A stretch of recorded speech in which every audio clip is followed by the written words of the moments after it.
Hey guys, welcome to Flashback Friday here at Rock Hard Riffs. Today's subject, all about Jimi Hendrix, and also a couple new or newish documentaries that are out. Jimi Hendrix Electric Church and Hendrix on Hendrix. Don't go away.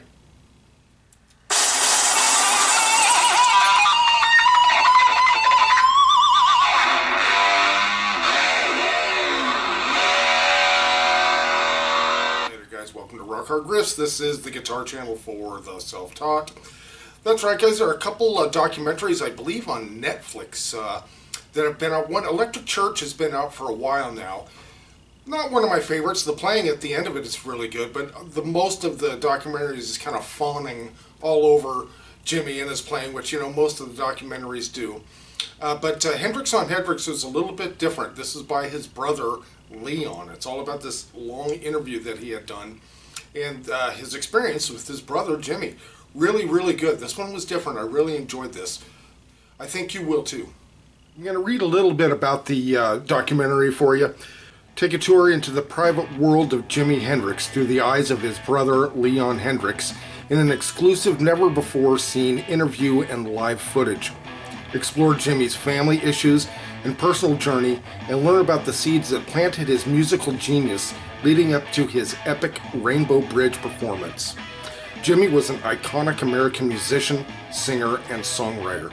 Despite a limited mainstream exposure of 4 years, he is widely considered one of the most influential musicians of the 20th century. Jimi was inducted into the Rock and Roll Hall of Fame in 1992, and Rolling Stone ranked his 3 studio albums among the 100 greatest of all time. Let's talk a little bit about Jimi himself. His actual name was Johnny Allen Hendrix. He was born on November 27th in 1942 in Seattle, Washington.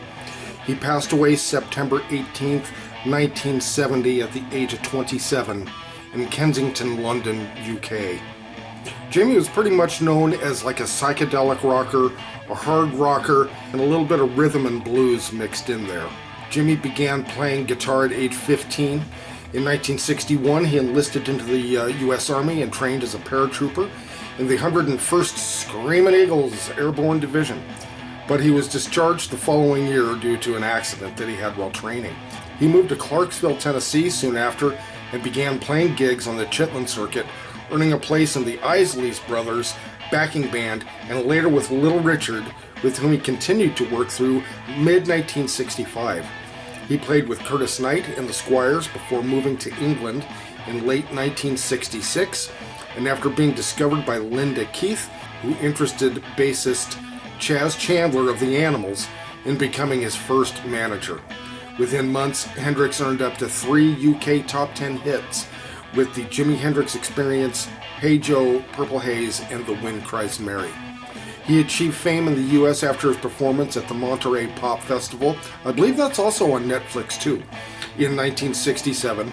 And his third and final studio album, Electric Ladyland, reached #1 in the US in 1968. It was Jimi's most commercially successful release and his only #1 album.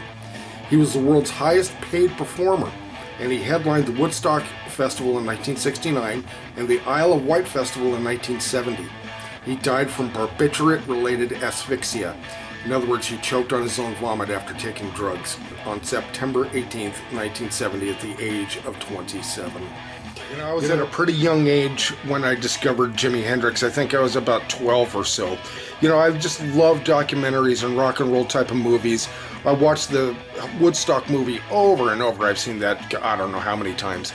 And Jimi is at the very end of it, and he just does some absolutely phenomenal, beautiful playing at the end of that movie. Now, younger people these days don't quite seem to understand really what Jimi was about. You've got to remember that before Jimi, there was nobody like Jimi. That means nobody like Jimi. He was the first and only kinda doing what he was doing. And Eric Clapton, I think, would say the same thing, and he's said pretty much the same thing in several interviews. But Jimi just captured My Wind Cries Mary really grabbed me. Red House really grabbed me. They're just such great songs. This really is a really good collection of Jimi Hendrix songs. If you don't have this, I highly suggest getting it, or of course just buying all of his albums and listening to those. But you know, Jimmy's influence cannot be overestimated. There really is not enough to say about Jimmy when you really put the entire puzzle together. His phenomenal songwriting too, don't forget that, and also how he interpreted music. Bob Dylan's songs, he did such a fantastic job on those, and those are his interpretation. Jimmy was a true artist, not just a guitar player or a guitar slinger. This guitar, this Jimi Hendrix guitar, you know, it really is a killer guitar. This is a made in Mexico Strat, and this has the vintage 1965 pickups in them. These things scream. For just regular single coils, these things just really scream out. They just sound fantastic. But I really love this guitar for one thing. You know, Jimmy is just a huge influence on so many people from several generations, not just mine.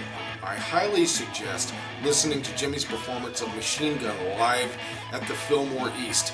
Talk about just incredible. And also the very end of Woodstock. There's another side of Jimmy that you hear and see at the end of Woodstock that is just something really, really special in my opinion.